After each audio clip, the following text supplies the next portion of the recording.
After my husband passed away, I bought a brand new car to start fresh. The very next day, my son showed up and took my keys. "You don't need this," he told me, with a coldness I'd never seen before. "I'm heading out of town tomorrow with my wife's family, and I can drop you off at an assisted living facility on the way." I was paralyzed. My own son, the person I had brought into this world, had just told me I no longer had the right to live my own life. Then, as he drove off down the street in my new car, I sent him a text message. Just 3 words: check the glove box. What he saw in there made him stop immediately, slam on the brakes, and realize he had just made the biggest mistake of his life. But for you to understand why I did what I did, I need to tell you the whole story from the beginning. My name is Ella Lehner, but everyone calls me Ellie. I'm 65 years old.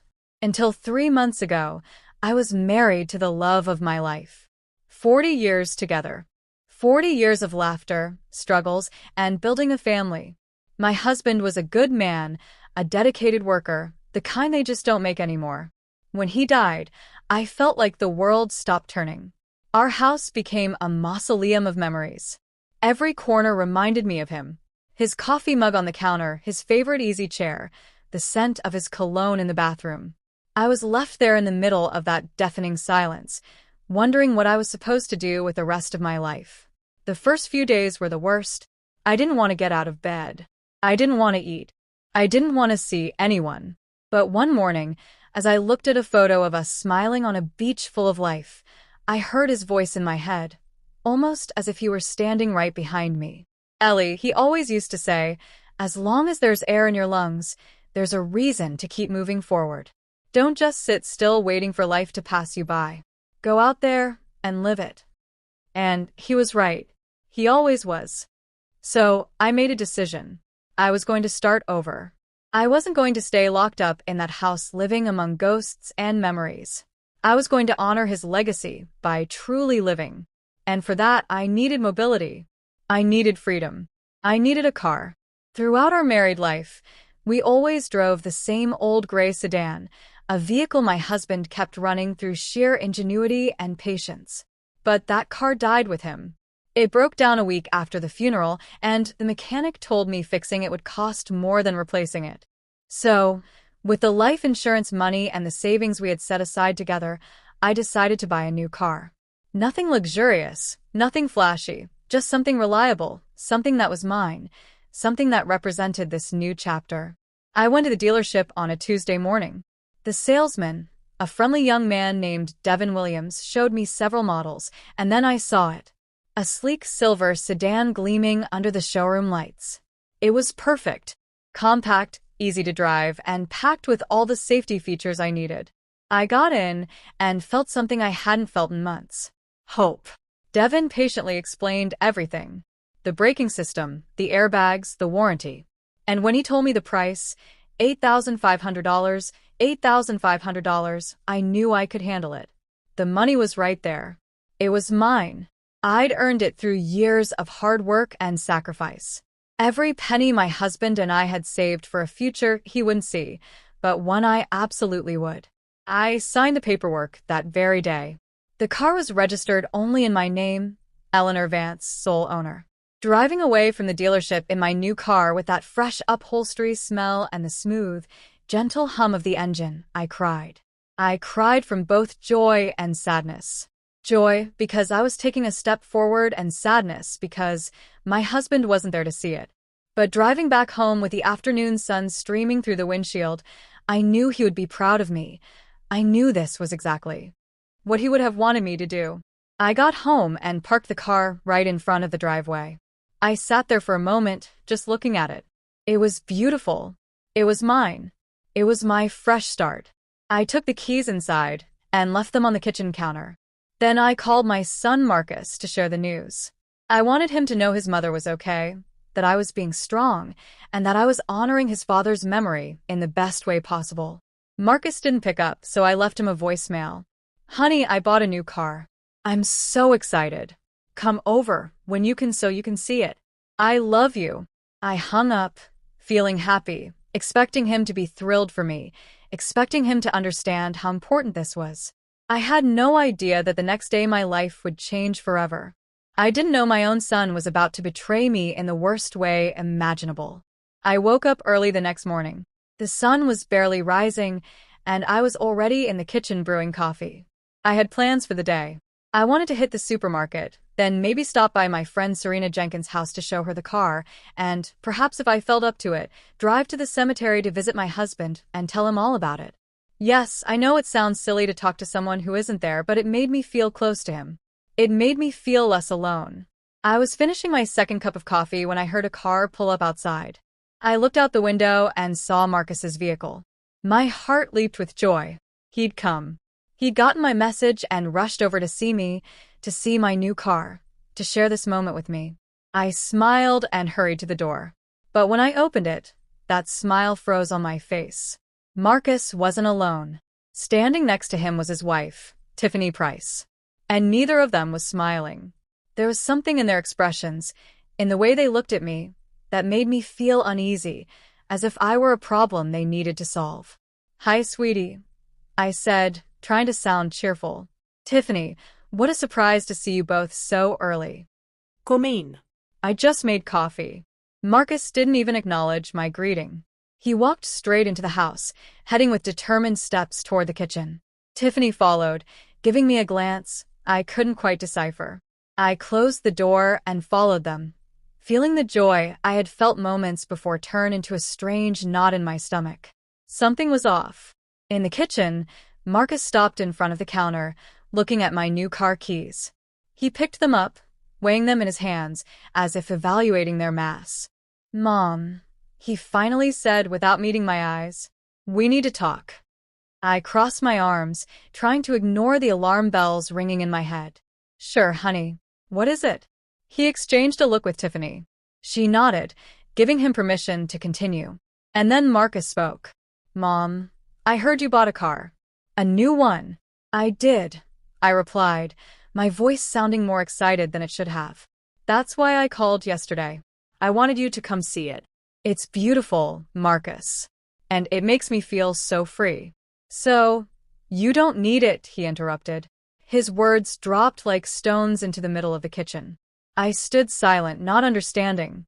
"What?" I whispered. Marcus finally looked me in the eye. "You don't need a car, Mom. Not at your age. You don't drive as well as you used to.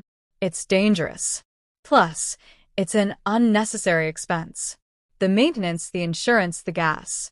What for?" I felt like he had slapped me. "Marcus, I drive perfectly fine. My license is current. I passed all the tests. And besides, it's my money, my decision." He shook his head as if speaking to a stubborn child. "Mom, that's not the point.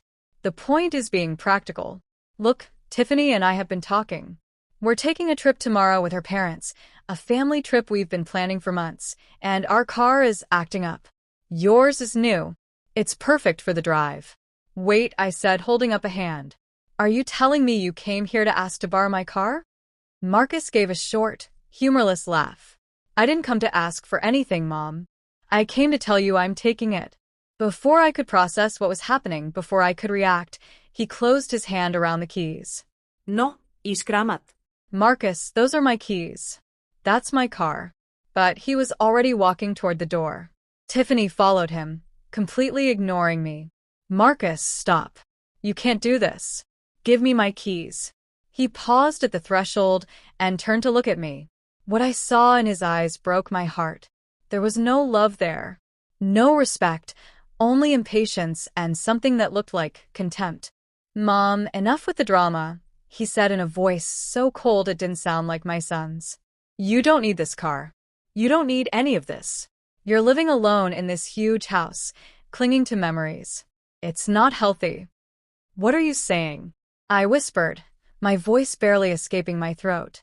"Tiffany and I have been talking," Marcus continued, "and we think it would be better for you to consider moving to a more appropriate place, an assisted living facility. There are some really good ones in the city. You'd be looked after. You'd have company. You wouldn't have to worry about anything. And when we get back from the trip, we can go look at a few. In fact, I can drop you off at one on the way." The world stopped.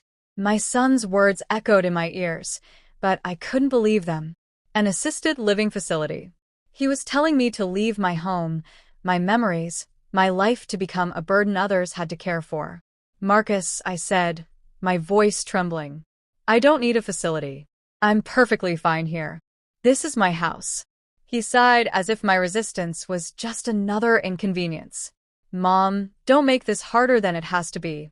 We're taking the car. We'll be gone for a week. When we get back, we'll talk calmly about your situation. And with that, he walked out of the house.